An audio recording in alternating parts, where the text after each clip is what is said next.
예수님 부활 후에 만난 인물들, 오늘 9번째, 야고보를 만났는데 알페오의 아들 야고보에게 만나셨습니다.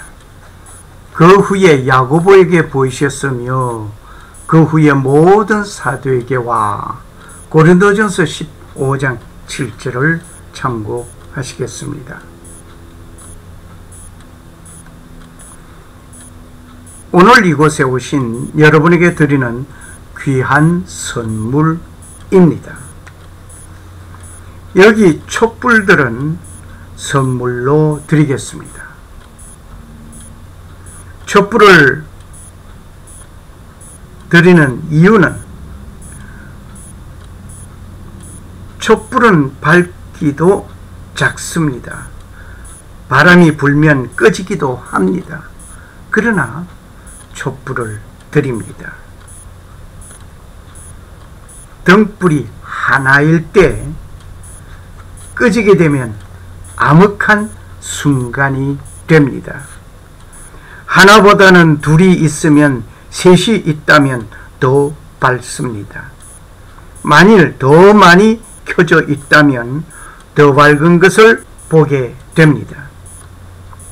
등불이 둘이 있을 때 하나가 꺼지면 하나는 어둠을 밝히고 있습니다. 많은 등불이 밝히고 있다면 좋겠습니다. 등불은 어둠을 밝히는데 요긴한 것입니다. 예수님의 진리에 등대되어 이곳저곳에 암흑한 세상을 향하여 밝혀야 하겠습니다. 세상에서 길 잃은 자의 안내자가 되어야 하겠습니다. 항해길에 밤에 비추이는 등대같이 말입니다. 이렇게 화려하지 못하고 견고하지 못하다 하여도 가냘픈 등잔에 심지에 불이 붙어 있지만 어둠을 밝히는 등불같이 암흑한 세상을 밝히는 주님의 빛을 비추는 내 작은 등이 되어야 하겠습니다. 빛내리 빛내리 빛내리 사탄이 못되게 비치게 할 때야 사탄이 못되게 비치게 할 때야 빛내리 빛내리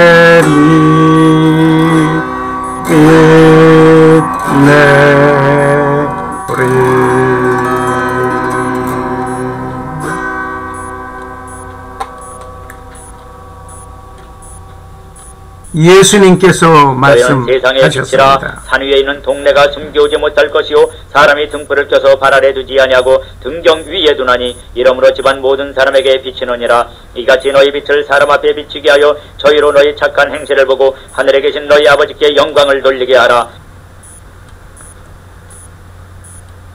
그 빛이 되어 세상을 밝히시라고 드리는 귀한 선물입니다.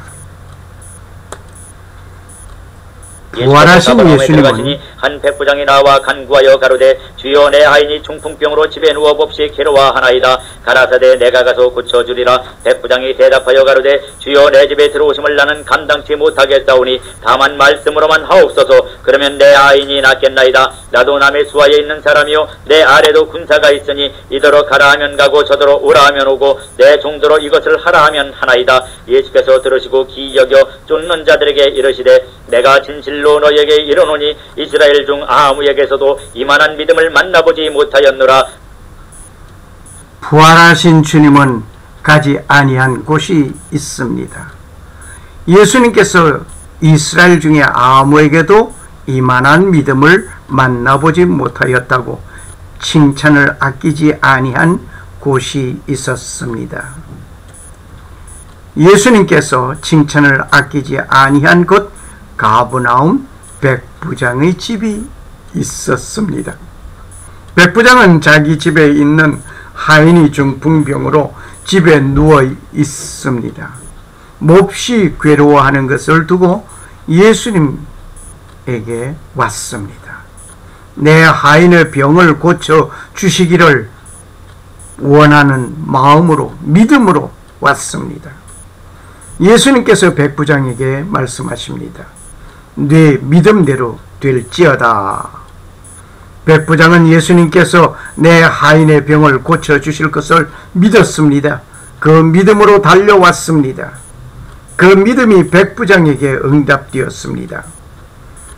예수님은 이스라엘 중에 아무도 이 백부장만한 믿음을 만나보지 못하였다고 하셨지만 부활 후에는 찾아가지 아니하셨습니다.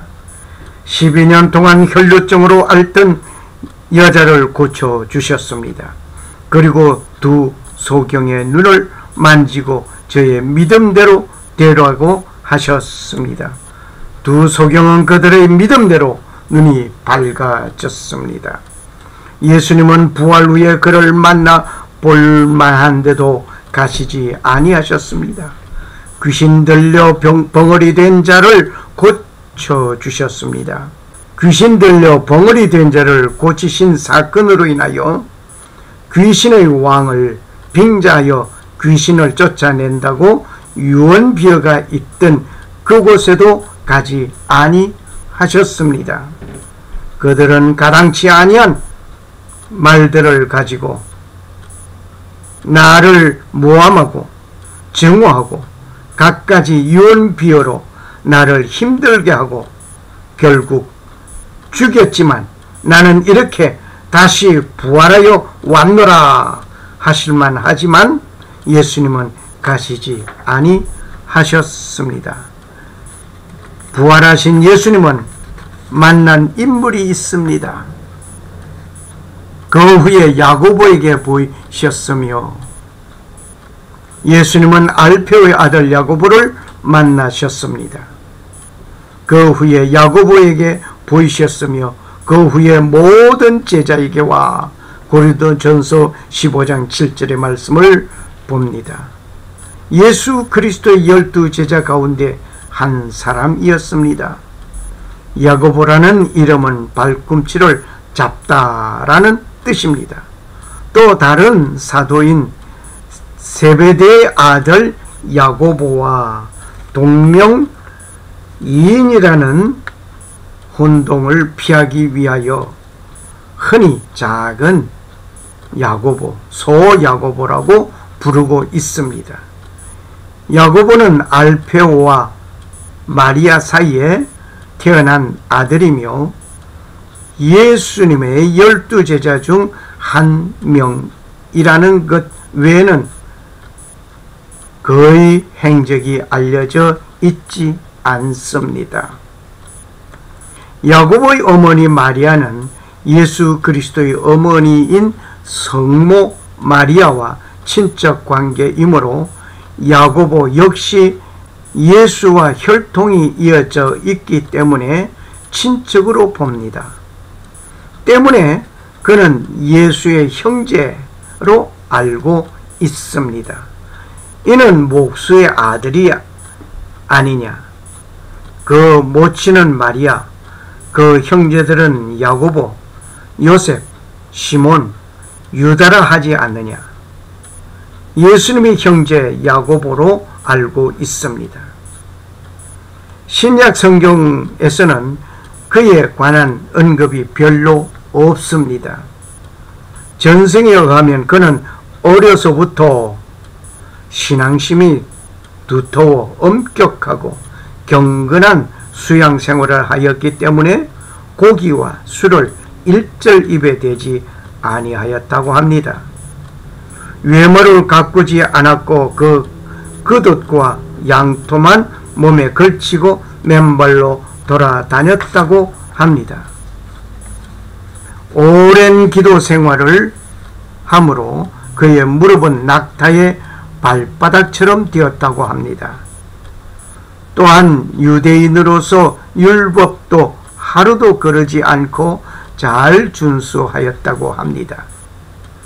야고보는 어린 시절부터 예수와 매우 가깝게 생활을 하였습니다. 성경의 강림 이후 야고보는 예루살렘 교회를 위탁받아 예루살렘의 첫 번째 주교로 선출되어 교회를 다스리며 포교 활동을 열심히 하였습니다. 사도행전 12장 17절, 21장 17절, 18절 참고하시면 되시겠습니다. 신약 성서에서는 야고보 서간이라는 이름으로 야고보서가 있습니다. 한편 베드로가 자신이 기적적으로 감옥을 빠져나온 사실을 알려주라고 이른 사람이 바로 이 야고보입니다. 사도행전 12장 17절 말씀. 전성에 따르면 야고보는 그 시기에 경계하던 바리새파에 의하여 순교하게 되었습니다. 바리새파는 부활절 날 야고보를 강제로 끌어내어 예루살렘 성전에 끌고 갔습니다. 각종 감언 이슬을 늘어 놓으며 배교할 것을 강요하였습니다. 그러나 야고보가 끝까지 배교를 거부하여 버티자 화가 난 바리새파는 즉시 그를 성전 꼭대기에서 떠밀어 떨어뜨렸습니다. 다음 일제히 돌로 쳐서 죽였습니다. 야고보는 그렇게 순교하였습니다. 사도들이 기적을 행하며 담대히 전도 활동을 시작한 것은 예수님이 성천하시고 나서 성령을 보내주신 후부터였습니다. 분명한 것은 이 야고보를 포함한 예수님의 모든 제자들은 초대교회를 세우는 초석이 되었던 것은 사실입니다. 비록 성경에는 기록되어 있지 않지만 야고보에 대하여 다음과 같은 이야기가 전해지고 있습니다.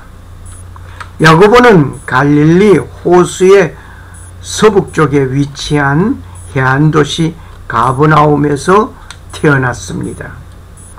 그는 청년 시절에 과격한 구국 활동단체인 셀롯에 가담한 적이 있었으나 그 당원들의 잔인성과 폭력에 실망하고 셀롯을 떠났으며 조용히 농부로서 살았습니다.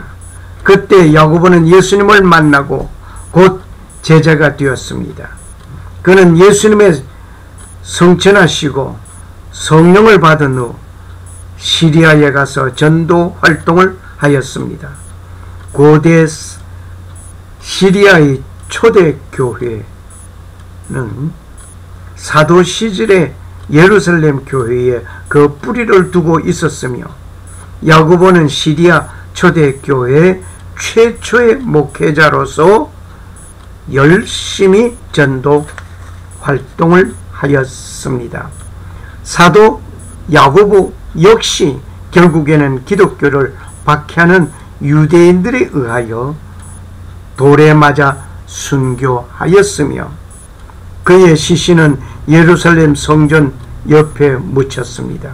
그 후에 그의 시신은 콘스탄티노플에 옮겨졌지만 지금 로마의 사도들의 교회에 안치되어 있다고 합니다.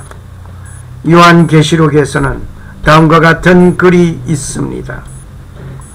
그 성곽은 12기초석이 있고 그 위에는 어린 양의 12사도의 12이름이 있더라. 요한계시록 21장 4절의 말씀.